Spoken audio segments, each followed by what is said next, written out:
ಕನ್ನಡ ಚಲನಚಿತ್ರರಂಗದಲ್ಲಿ ಹಾಸ್ಯ ನಟನೆಯೊಂದಿಗೆ ಸಿನಿ ರಸಿಕರನ್ನ ಹಿಡಿದಿಟ್ಟುಕೊಂಡಿರುವಂತಹ ಸಾಕಷ್ಟು ಜನರು ನಾವು ನಮ್ಮ ಸ್ಯಾಂಡಲ್ವುಡ್ ನಲ್ಲಿ ನೋಡಬಹುದು. ಇನ್ನು ಹೀಗೆ ಸಿನಿ ರಸಿಕರನ್ನ ಹಿಡಿದಿಟ್ಟುಕೊಳ್ಳುವ ಬಹುದೊಡ್ಡ ಅಸ್ತ್ರ ಪರದೆ ಮೇಲೆ ನಟಿಸೋ ಹಾಸ್ಯ.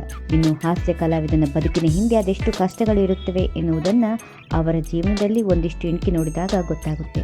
ಅವರು ಪಟ್ಟ ಕಷ್ಟಗಳನ್ನ ನುಂಗಿ ಜೀವನದಲ್ಲಿ ಸೈ ಎನಿಸಿಕೊಂಡವರು ಅದೆಷ್ಟೋ ನಟರು. ಇವತ್ತು ನಾವು ಹಾಸ್ಯ ನಟ ಜಗ್ಗೇಶ್ ಅವರ ಜೀವನದ ಬಗ್ಗೆ ತಿಳಿಯೋಣ.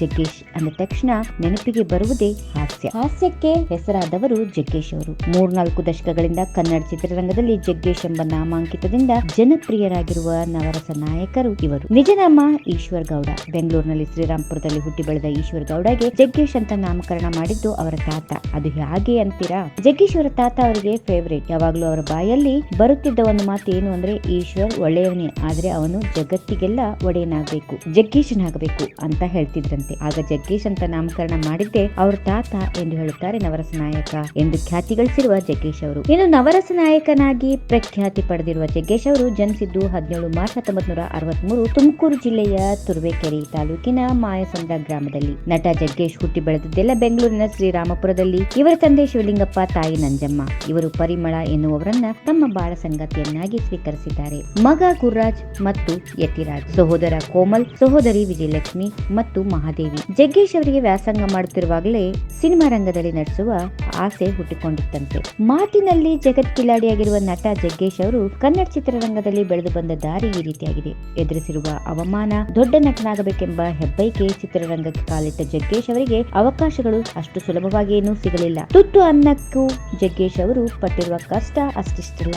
ಪ್ರೊಡಕ್ಷನ್ ಬಾಯ್ ನಿಂದ ಹಿಡಿದು ಸ್ಟಾರ್ಡಮ್ ವರೆಗೆ ಸಾಕಷ್ಟು ಅವಮಾನಗಳನ್ನು ಎದುರಿಸಿರುವ ಜಗ್ಗೇಶ್ ಅವರು ಅಂದಿನ ದಿನಗಳನ್ನ ಮೆಲುಕು ಹಾಕುತ್ತಾರೆ ಆಗಾಗ. ಅದು ಈ ರೀತಿಯಾಗಿದೆ. ಜಗ್ಗೇಶ್ ಅವರು ಭೋಜನ ಪ್ರಿಯರು. ಬ್ರೇಕ್ ಟೈಮ್ ನಲ್ಲಿ ತಟ್ಟೆ ಹಿಡಿದುಕೊಂಡು ಕೂತಿರುವಾಗ ಪ್ರೊಡಕ್ಷನ್ ಬಾಯ್ ಬಂದು ಬಾಯಿಗೆ ಬಂದ ಹಾಗೆ ಬೈದು ಓಡಿಸೋರು.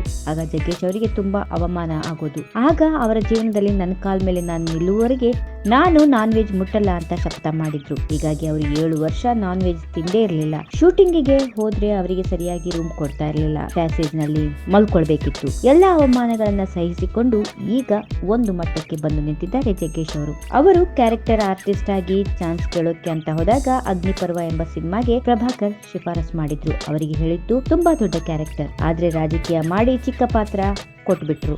ಆಗ ಜಗ್ಗೇಶ್ ಅವರಿಗೆ ತುಂಬಾ ಸಂಕಟ ಆಯ್ತು. ಅವರಿಗೆ ಹೇಳಿದ್ದೇ ಬೇರೆ, ಪಾತ್ರ ಕೊಟ್ಟಿದ್ದೇ ಬೇರೆ ಆಯ್ತು. ದೊಡ್ಡ ಜಗಳ ಕೂಡ ಮಾಡಿದ್ರು. ನಂತರ ಮುಂದಿನ ಚಿತ್ರಕ್ಕೆ ಒಳ್ಳೆ ಪಾತ್ರ ಕೊಡಬಹುದು ಎಂದು ತಿಳಿಯಿತು. ನಂತರ ಸಂಗ್ರಾಮ ಸಿನಿಮಾದಲ್ಲಿ ಜಗ್ಗೇಶ್ ಅವರಿಗೆ ಅವಕಾಶ ಸಿಕ್ತು. ಚಿತ್ರದ ಪೋಸ್ಟರ್ ನ ಅವರಿಗೆ ಡೆಡಿಕೇಟ್ ಮಾಡಿದ್ರು.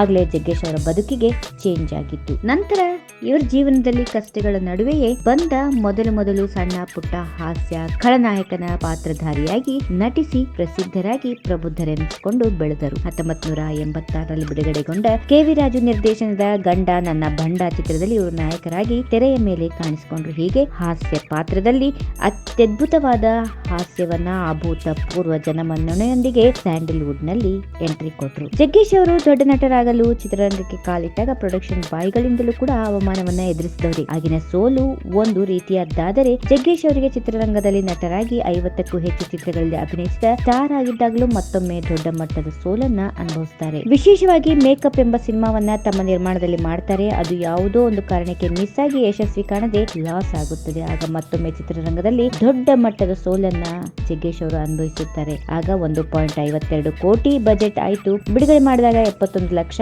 ಮಾತ್ರವೇ ಕವರೇಜ್ ಆಯ್ತು. ಮಿಕ್ಕ ದುಡ್ಡೆಲ್ಲ ಗಂಗೆ ಪಾಲಾಯಿತು. ಹೀಗಾಗಿ ದೊಡ್ಡ ಲಾಸ್ ಆ ಕಾಲಕ್ಕೆ. ಬಹುಶಃ ಇವತ್ತಿನ ಬೆಲೆ ಅದು ಮೋರ್ ದೆನ್ 20 ಕೋಟಿ ಅಂದ್ರೂ ಬಹುಶಃ ತಪ್ಪಾಗಲ್ಲ.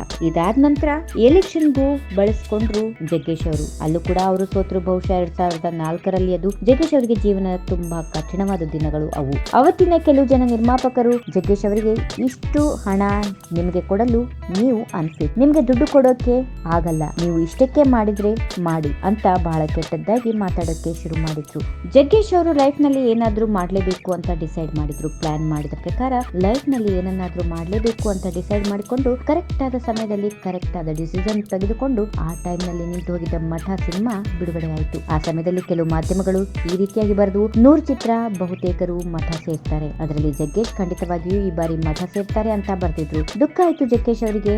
ಜಗ್ಗೇಶ್ ಅವರ ಮಠ ಸೇರುತ್ತದೆ ಎಂದು ಹೇಳಿದ್ರಲ್ಲ, ಅದು ಮೆಗಾ ಹಿಟ್ ಆಗುತ್ತೆ ಎಂದು ಮಠ ಚಿತ್ರದ ಯಶಸ್ಸಿನ ಬಗ್ಗೆ ಹೆಮ್ಮೆಯಿಂದ ಹೇಳ್ಕೊಳ್ತಾರೆ ಜಗ್ಗೇಶ್ ಅವರು. ಮಠದ ನಂತರ ಹಿಟ್ ಆದ ಸಿನಿಮಾಗಳು ತೆನಾಲಿ ರಾಮ, ಎದ್ದೇಳು ಮಂಜುನಾಥ ಮೆಗಾ ಹಿಟ್ ಆದವು. ತಿರ್ಗಾ ನಿಜ ಚಿತ್ರ ಹಾಗೂ ಸಾಫ್ಟ್ವೇರ್ ಗಂಡ ಚಿತ್ರ ಮತ್ತು ಡಬಲ್ ಡೆಕ್ಕರ್, ನಿರ್ದೋಸೆ ಹೀಗೆ ಒಂದ್ರ ಮೇಲೆ ಒಂದು ಹಿಟ್ ಕಂಡವು. ಜಗ್ಗೇಶ್ ಅವರೇ ತಮಗೆ ಸಂಭಾವನೆ ಅಷ್ಟು ಕೊಡೋಕೆ ಆಗಲ್ಲ ಅಂದ್ರಲ್ಲ ನಿರ್ಮಾಪಕರು, ಅವರೇ ಜಗ್ಗೇಶ್ ಅವರ ಮುಂದೆ ಬಂದು ನಿಂತು ಕೇಳೋಕೆ ಆಗ್ಲಿಲ್ಲ. ಯಾಕಂದ್ರೆ 5 ಪಟ್ಟು ಜಾಸ್ತಿ ಇತ್ತು ಅವರ ಸಂಭಾವನೆ. ಸಣ್ಣ ಪುಟ್ಟ ಪಾತ್ರಗಳಿಂದ ಬಣ್ಣದ ಬದುಕಿಗೆ ಅಡಿಯಿಟ್ಟ ಜಗ್ಗೇಶ್ ಅವರು ಖಳ ನಟರಾಗಿ, ಹಾಸ್ಯ ನಟರಾಗಿ, ನಾಯಕ ನಟರಾಗಿ, ನಿರ್ಮಾಪಕರಾಗಿ, ನಿರ್ದೇಶಕರಾಗಿ ಕನ್ನಡ ಚಿತ್ರರಂಗದಲ್ಲಿ ಬೆಳೆದು ಬಂದ ಕಥೆಯೇ ರೋಚಕವಾದದ್ದು. ಹೀಗೆ ಆಡು ಮುಟ್ಟದ ಸೊಪ್ಪಿಲ್ಲ ಎನ್ನುವಂತೆ ಜಗ್ಗೇಶ್ ಕೈಯಾಡಿಸಿದ ಕ್ಷೇತ್ರವಿಲ್ಲ. ಜಗ್ಗೇಶ್ ತಾಯಿಯ ಕಲ್ಪನೆಯೇ ಅತ್ಯದ್ಭುತ. ಹೀಗೆ ಹಾಸ್ಯ ಪಾತ್ರದಲ್ಲಿ ಅಭೂತಪೂರ್ವ ಜನಮನ್ನಣೆ ಗಳಿಸಿರುವ ಇವರು, ಅದಕ್ಕಿಂತ ಹೆಚ್ಚಾಗಿ ಜಗ್ಗೇಶ್ ತಾಯಿಯ ಕಲ್ಪನೆಯೇ ಅತ್ಯದ್ಭುತ. ಹೀಗೆ ಹಾಸ್ಯಮಯ ಪಾತ್ರದಲ್ಲಿ ಅಭೂತಪೂರ್ವ ಜನಮನ್ನಣೆಯನ್ನ ಗಳಿಸಿಕೊಂಡ್ರು